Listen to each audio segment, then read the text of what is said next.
decided I'm a candidate for President of the United States of America. Back to hardball. After 6 months touring the country as a presumed 2016 presidential candidate, Jeb Bush today formally announced his entry into the crowded field of candidates for the Republican nomination. At the top of his speech, he called for an end to Democratic leadership in the White House, slamming Hillary Clinton's candidacy as a third Obama term. Already, the choice is taking shape. The party now in the White House is planning a no-suspense primary for a no-change election. To hold on to power, to slog on with the same agenda under another name. That's our opponent's call to action this time around. That's all they've got left. I, for one, am not eager to see what another 4 years would look like under that kind of leadership. The presidency should not be passed on from one liberal to the next. Wow. Bush also vowed to stick to his principles, promising to run an optimistic and inclusive campaign. My message will be an optimistic one, because I am certain that we can make the decades just ahead the greatest time ever to be alive in this world. I will campaign as I would serve, going everywhere, speaking to everyone, keeping my word, facing the issues without flinching, and staying true to what I believe. I will take nothing and no one for granted. I will run with heart, and I will run to win. Pretty fine speech. After weeks of missteps, staff shakeups, and his shifting positions on the 2003 invasion of Iraq, of course, will Bush's message get his campaign on track? According to a new national poll of self-described Republicans, Bush has slipped into third place.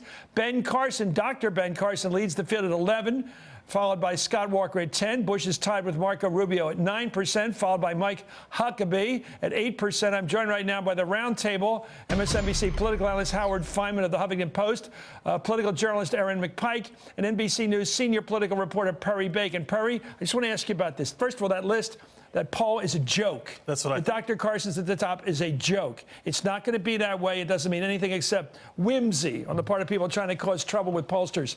But Bush is running, to me, for the nomination of a political party that no longer exists. He has a Mexican wife. He's the brother of a president who led us in a ground war in Iraq that his party's totally against. Just get down the list. He's for Common Core. Everything he's for, the majority of his party detests, including his name. How can he possibly win, even with a debonair approach like he gave us today? I think it's less about him right now and more about, can he disqualify Scott Walker and can he disqualify Marco Rubio? He's going to have a lot of money, you know, with $100 million. With a positive, upbeat campaign, you say it's to destroy his opponents. He's going to be positive about just himself. And I suspect, you know, Scott Walker's going to do well in debates. Rubio is a first-term senator. Remember, Republicans told us for a while now, first-term senators are bad, so we got to think about that. So I do think Jeb can win if he disqualifies his opponents the way Mitt Romney won last time. But winning this way is going to be hard. Howard, I thought it was interesting how times have changed. There he is, the most establishment name in America, right? Bush. The most. Grandson or whatever of Prescott Bush in whatever, Connecticut. The whole routine. He shows up in a shirt. Now, the only thing about him that was preppy was the button down, okay? He did have a button down shirt. No tie, no jacket, no suit. I don't know what kind of shoes he was wearing, but he might have been wearing khakis. He probably was. And the guy, why is that so important?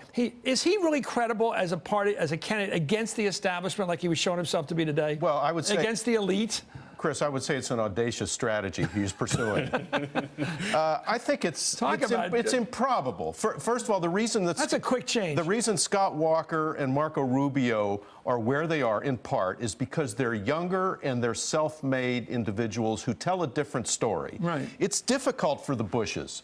I mean, both Cuban Americans. Yeah. Now, what he's got to rely on the story of his wife and on the audacity and guts that he showed, marrying her, falling in love and marrying her, and bringing her back. I've never heard that before. Well, I think that's gutsy. So. It was gutsy to bring Columba back into the Bush family. Well, how can you be anti-immigrant except for her? Yes. Except for the first lady. To me, that's just as Hillary Clinton, as we'll discuss. I love the way you said that. The way Hillary Clinton dug back into her own history, he's digging into his family history for those things that attach him to new traditions and new waves and new trends. But you're right about the party.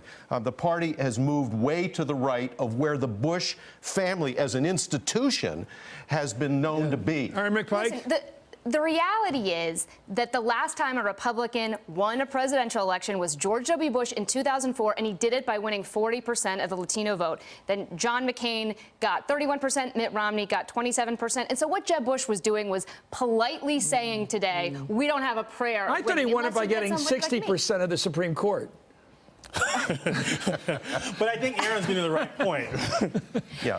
Yeah. Now, and Scott Walker and Marco Rubio specifically, I talked to a Scott Walker strategist today who said that he thought that Jeb Bush's speech was bizarre. It seemed like he was trying to alienate the base. Are you talking to Todd Harris? Well, and then Rubio's. No fair to ask. Anyway, Bush, who hails from one of the most prominent families in America, political families, today portrayed himself as an anti-elitist outsider ready to clean up Washington. Here he is.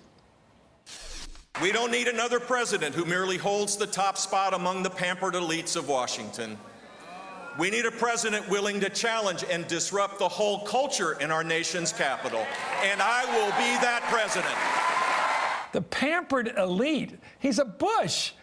Excuse me. They were born on third base and thought they hit a triple or a double, or whatever they thought they hit. I think that George W. Went after that as governor by trying to be a regular guy governor and learn how to use a chainsaw. But I don't know what Jeb is doing in that regard. I mean, he's a smart guy. He studies the issues. He's tough. He's nasty as a politician. Oh, Jeb is. Jeb. But to say that he's going to run against the pampered elite is interesting. Is he going to scrub up Washington the way he scrubbed those election rolls in Texas before his brother ran? Well, scrubbing those rolls for the wrong Put it this people? way: if a Bush can run as a change agent, that's quite a trick. Okay, we'll be right back. The roundtable staying with us.